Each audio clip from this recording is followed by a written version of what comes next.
கற்றல் படிப்பு திறனை அதிகப்படுத்திட்டீங்கன்னா இது உங்களுக்கு மட்டுமல்ல உங்க குடும்பத்துக்கு நல்லது. அப்படி உங்களால் உயர்த்த பண்ண முடியலன்னா இன்னும் 2-3 ஆண்டுகள் வந்து மனிதர்களே வேண்டாம் அப்படிங்கிற அளவு பண்ணிட்டாங்க.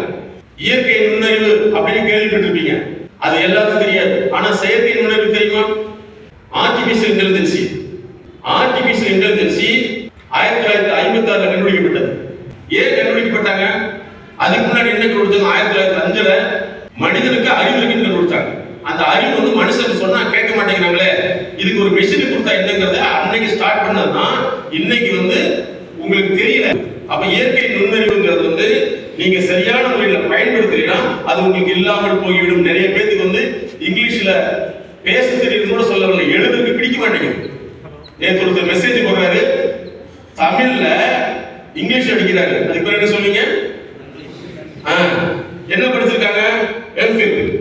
நாம சொல்றது வந்து இப்படி எழுதுறாங்க, அப்ப என்ன இருக்கும் இது? அதனால வந்து உங்களுடைய இயற்கை நுண்ணறிவை நீங்க அதிகப்படுத்தணும். அதே எஜுகேஷன் தடைகளை வந்து முதல்ல இதனால கண்ட்ரோல் பண்ண முடியல அப்படின்னா அங்கதான் எங்களை மாதிரி ஸ்பெஷலிஸ்டுடைய இன்டர்வென்ஷன் கன்சல்டேஷன் தேவை. அது உடனே நீங்க கேட்கிற கேள்வி மாதிரி சொல்லி பதில் சொல்றதே அல்ல. புரியுதா?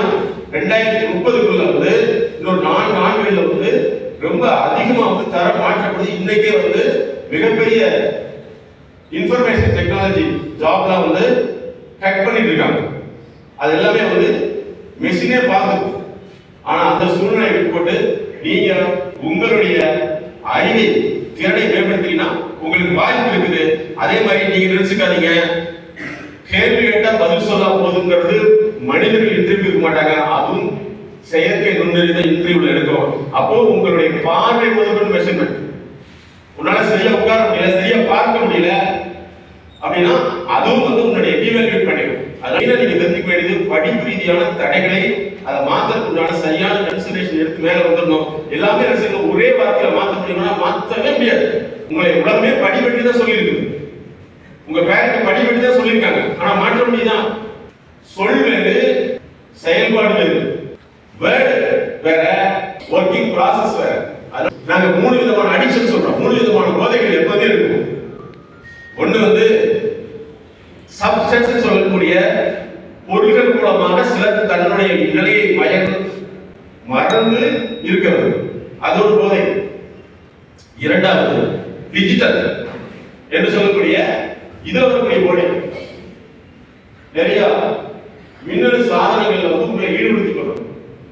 அது அடுத்தது உங்களுடைய இன்னொரு போதை என்னன்னா, உங்களுக்கே தெரியும் நிறைய காலேஜ் வந்துட்டாவே என்ன நினைக்கிறாங்கன்னா எல்லா மாணவர்களுக்கும் இது ஒரு வியாதியா இருக்கு, எல்லா மாணவர்களுக்கும் வியாதி உருவாக்கிறாங்க. அதுதான் இந்த காதல் போதை. இந்த 3 போதை நீங்க தவிர்த்துட்டீங்கன்னா நீங்க தான் நம்பர் 1 ஸ்டூடெண்டா இருக்க முடியும். உங்க கிளாஸ் எடுக்கும், உங்க டீச்சர்ஸ் எல்லாம் கிளாஸ் எடுக்காங்க, உங்களால கவனிக்கவே முடியல, உங்க சிந்தனை எங்கேயோ போயிட்டு இருக்குது அப்படின்னு வச்சுக்கோங்க. அந்த சிந்தனை எங்கேயோ போயிட்டு இருக்குன்னா அது வந்து உங்களுடைய சார்ந்த பிரச்சனை. கிளாஸ் எடுக்கிறாங்க, தூக்கம் வருது, அது உங்களுடைய பிரச்சனை. கிளாஸ் எடுக்கிறாங்க, நம்ம வேற கற்பனையில் ஓடிட்டு இருக்கோம், அது உங்களுடைய பிரச்சனை. இதெல்லாம் தீர்க்கிறதுக்கு இதெல்லாம் இல்லாம சொன்னா இருக்க முடியாது. உங்களுடைய தடைகளை நீங்கள் புரிந்து கொண்டு இதிலிருந்து உங்களை செயலை மாற்றணும்.